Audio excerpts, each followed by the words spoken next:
Good morning, everyone. Thank you for coming out on a warm day. Is that better? Oh, you're telling these people to move. Okay. Hi, I'm John Kupal. I'm president of the Howard Jarvis Taxpayers Association. The Howard Jarvis Taxpayers Association was formed by Howard Jarvis, who was the author of Proposition 13, and he formed the Howard Jarvis Taxpayers Association for the specific reason of defending Proposition 13, which is why we are here today. We have a number of legislators here. I know there's a lot of committees going on, so we may have some of them coming in and going out. I hope we can get everybody up here who wants to say a word. We have Senator Roger Nilo here, Assembly Member Janet Wynn, Assembly Member Diane Dixon, Devin Mathis. We also have with us Matthew Hargrove is not here. He's with California Business Properties Association, but they are supportive. We have Peter Block with Caltax, who will spend a moment talking about the impact of ACA 1 would be had it been in effect in the last several years. And we also have Dennis Hull, who has come here representing the Americans for Tax Reform, a Washington, D.C. based tax advocacy group headed by Grover Norquist. Just very briefly, we oppose ACA 1 for the same reason we've opposed all the previous iterations of this bill in the last several legislative sessions. It's a little bit different this time. I think the proponents are trying to capitalize on the issue of homelessness and housing, and so they've wrapped this particular new iteration around those issues.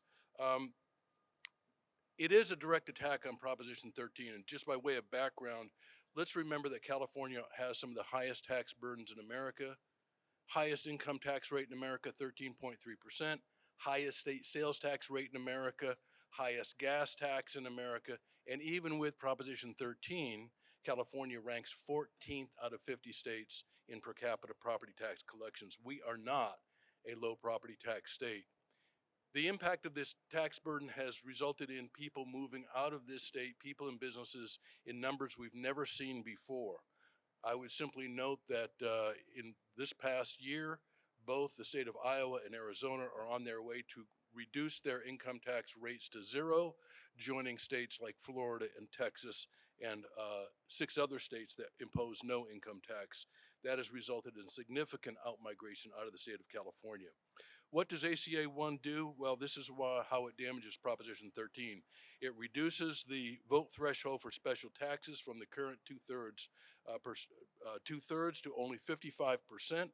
That's been a part of the state constitution since 1978.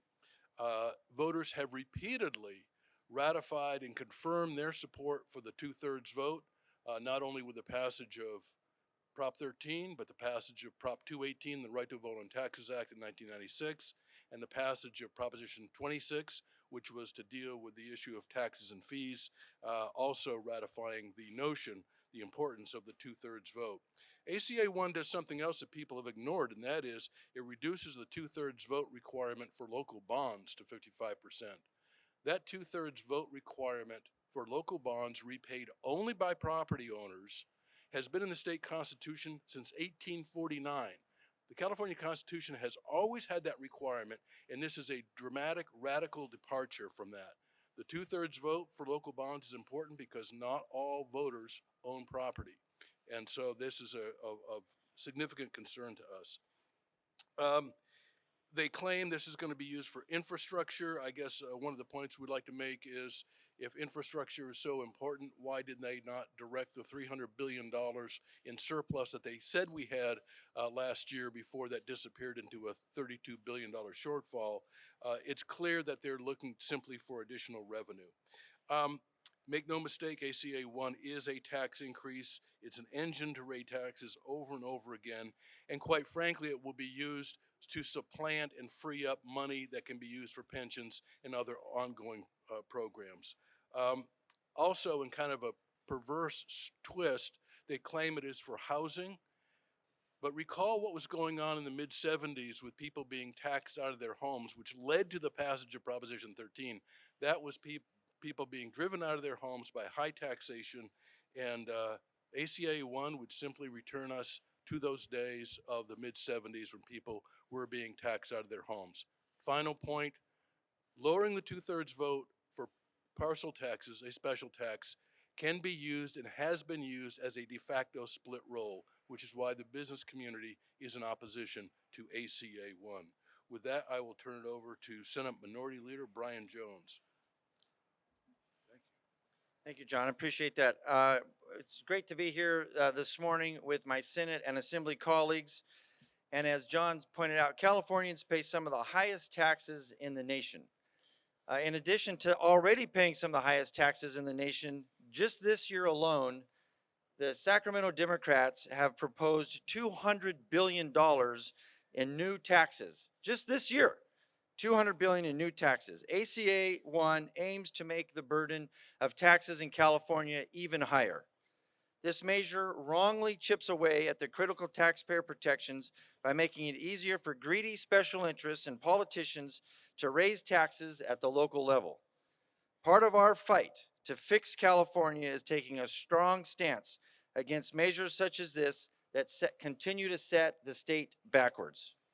As such, I will strongly be opposing this bill in the Senate and will encourage all of my colleagues to protect the taxpayers and oppose this measure. And I implore on the voters of California to not buy the sham argument of housing and infrastructure to support this bill, and don't give Sacramento politicians any more of your money until they take these problems serious and work to fix California. Thank you very much.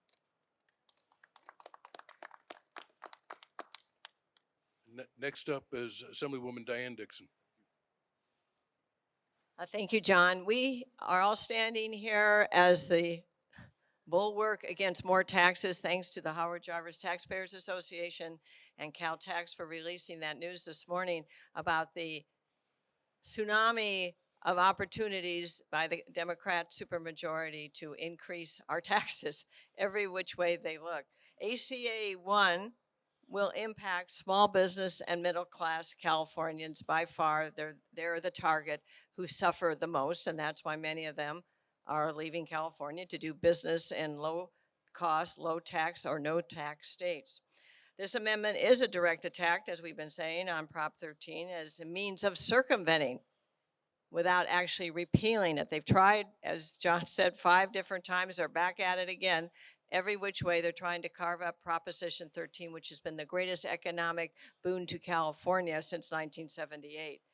Many people can afford their homes today and over the last decades because of Proposition 13. People forget what it was like before Proposition 13 when people were taxed out of their homes. So Howard Jarvis Taxpayers Association saved California in those years and continues to.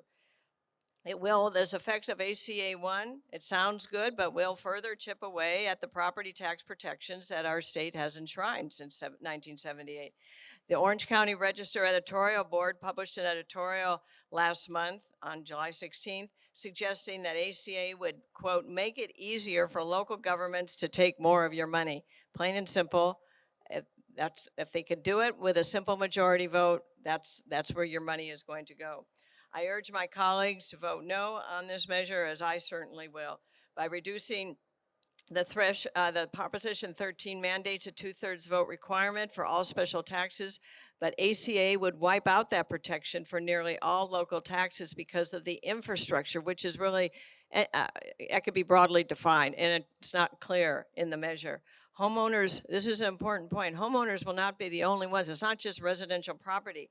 Apartment renters, people who pay rent, small businesses who lease their storefronts, their retail centers, they rent office or storefront spaces will also experience the effects of property tax burden that on landlords that will, the landlords would just simply pass on their higher costs to their tenants, whether you're in a residential apartment or whether you're in retail or business space, commercial space. So it will be felt all the way through the tax-paying public, and it will affect everyone. By reducing the vote threshold, we erode the people's voice. This was the people who voted a constitutional amendment on tax increases and property tax safeguards.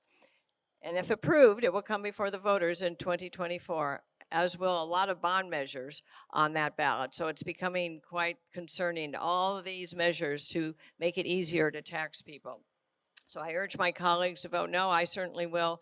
And I appreciate what the Howard Jarvis Taxpayers Association is doing to lead the charge, and we're behind you all the way. So thank you.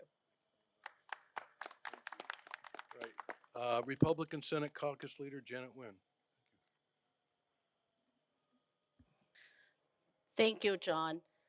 I too stand here with my colleagues to oppose ACA 1. It's not just about the property tax, but now it's going to get to the point where owning an American dream in California is not going to be just a pipeline dream anymore. It's going to be zero. The next generation will not have the opportunity, will not be able to afford to buy a home in California. We need more affordable housing. We need more housing, but this is not the answer. And the idea to say this is going to help infrastructure, how many times we as voters are going to be fooled? We've been told that over and over with the gas tax, with another gas tax, with another gas tax. Those money has yet to come fully 100% back to fixing our infrastructure. So let's not fool the voters, and let's not make our next generation to have to move because there is no way they can afford a house in California. We need to protect Prop 13. We need to protect and making sure that property owners has a right. And the 2/3 threshold is a right that they deserve, and it has been protected. And we need to continue that protection. So I'm here standing with my colleagues, CalTax, Howard Jarvis. We will vote against this, and we will fight and making sure that the voters know that they are trying to fool all of us. Say enough is enough.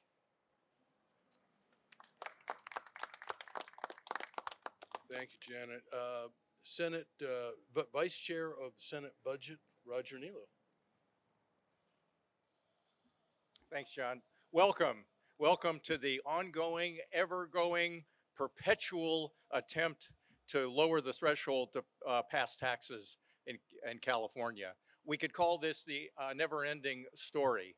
And I would predict that if this measure succeeds, there will be further attempts to continue to lower the threshold. So we've had 5 or 6 years of huge surpluses in our budget and have missed opportunities, opportunity after opportunity after opportunity. Now that revenues are down, what do we want to do? We want to raise taxes so we can get more money, so we can spend more money. So to paraphrase Margaret Thatcher, eventually you run out of other people's money. But the majority party doesn't want to do that. They want to continue to borrow it. So my prediction is actually it probably will pass out of the legislature. But as blue as this state is, the voters of this state do not have a history of imposing additional taxes on themselves, and I suspect that the voters are going to reject it. But in the meantime, we will do everything we can to keep it from passing in the legislature. Thank you, Senator Nilo. Assembly Member Devin Mathis. Thank you, John. Thank you, everybody, for being here. The real question is, to Californians, to those paying taxes, what is your ROI on what you're paying? What is the return on investment for your tax dollars? We have some of the worst schools, some of the worst roads. We still don't have water. What are you getting out of this? And these people want to increase what you're paying without giving you a return. We're going to continue to fight. We're going to continue to call the question. And we need accountability. Taxation without representation, taxation on things and not getting anything back, that's garbage. We can do better. Thank you. I'd now like to introduce our allies at CalTax. We have Peter Blocker. Peter.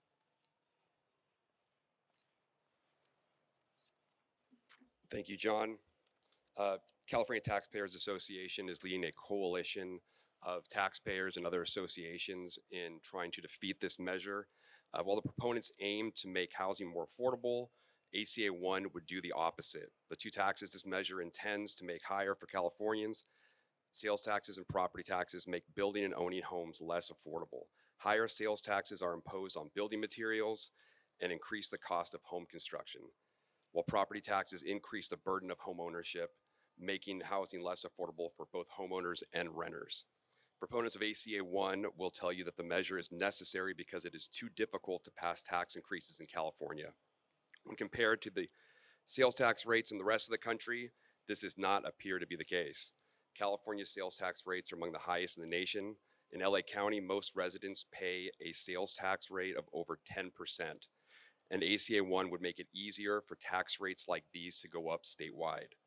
And it's also important to remember that these taxes are regressive, meaning these taxes are not based on a person's ability to pay. And when these taxes fail at the ballot box, the voters rejecting these taxes are often those that can least afford it.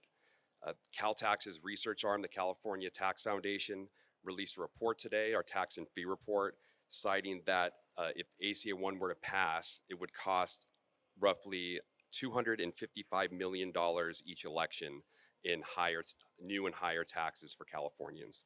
This is why the 2/3 protection provided by Proposition 13, the protection this measure is attempting to dismantle, is necessary to keep California affordable.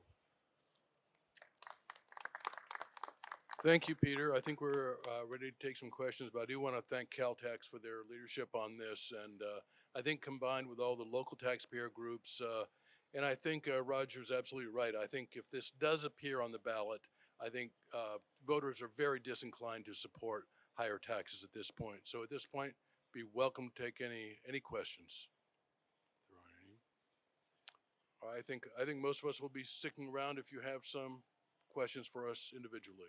Thank you all for showing up and supporting the taxpayers of the state of California. Thank you very much.